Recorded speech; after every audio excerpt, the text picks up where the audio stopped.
Hi, thanks for joining a new video. Today we have first impressions of Xiaomi 17 Pro and Pro Max. Let's begin. It should be clearly stated that these devices are officially sold only within China.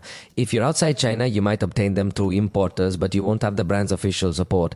However, we are taking advantage of the fact that they are showcasing these devices at the Mobile World Congress in Barcelona to give you an initial look at them. Please let me know if you would like us to acquire them for a thorough and comprehensive review, as we typically do. From the name, these devices essentially serve as a provocation to the iPhone 17 Pro and Pro Max. And you may already realize that having a rear screen in some way also plays a role, invites an obvious comparison with the iPhone and its newly designed back module. Both these devices feature the Xiaomi Dragon Crystal Glass 3.0, providing excellent resistance.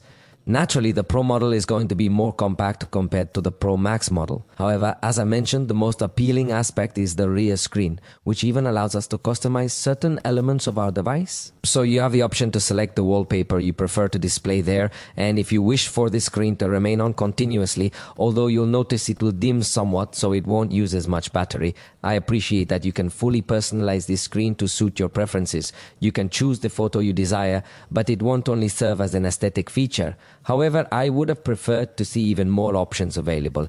However, through this screen, for instance, we could swiftly check notifications with just a quick glance. Yet, the most beneficial feature is that it will indeed enable us to access the camera with ease, naturally.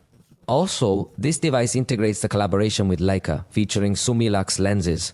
Therefore, it boasts a 50 megapixel ultra-wide-angle camera, and the main camera, which is also 50 megapixels, comes with a light hunter sensor, L and an aperture of f1.57, and finally, finish it off with 50 megapixel telephoto cameras and an aperture of f2.0. Interestingly, you can now access all these cameras in selfie mode due to the addition of this rear screen.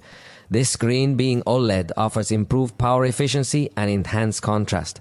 I must emphasize that it looks fantastic. Furthermore, you have the ability to utilize various tools such as setting a timer and turning it off directly from this screen, along with a few other minor features. However, I believe that the true essence of this screen and what you can really take advantage of lies in both the customization options and the selfie section.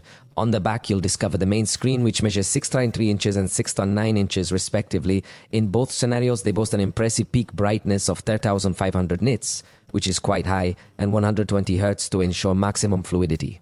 Overall, this display offers excellent quality, as one would expect from a top-tier high-end device. Regarding sound, there is a stereo configuration with 4 microphones. The front camera boasts 50 megapixels autofocus and an f2.2 aperture. However, honestly, you won't use it much since you can access the whole rear system. With these rear cameras in selfie mode, we can record in 8K at 30 frames per second, 4K at 120 frames per second, or for smooth transitions between cameras, 4K at 60 frames per second. So for content creators and bloggers, I think the truth is that it gives us very good comfort for the image quality that will give us to record us with selfie mode. And in battery, we will also find good news, as we find here massive capabilities. The Xiaomi 17 Pro Max would incorporate 7,500 milliamps. The compact model is rated at 6,300 hours, and the compact model also lists 6,300. However, I must emphasize, these configurations are specifically for China. When Xiaomi exports their devices from China, they often reduce the battery capacity.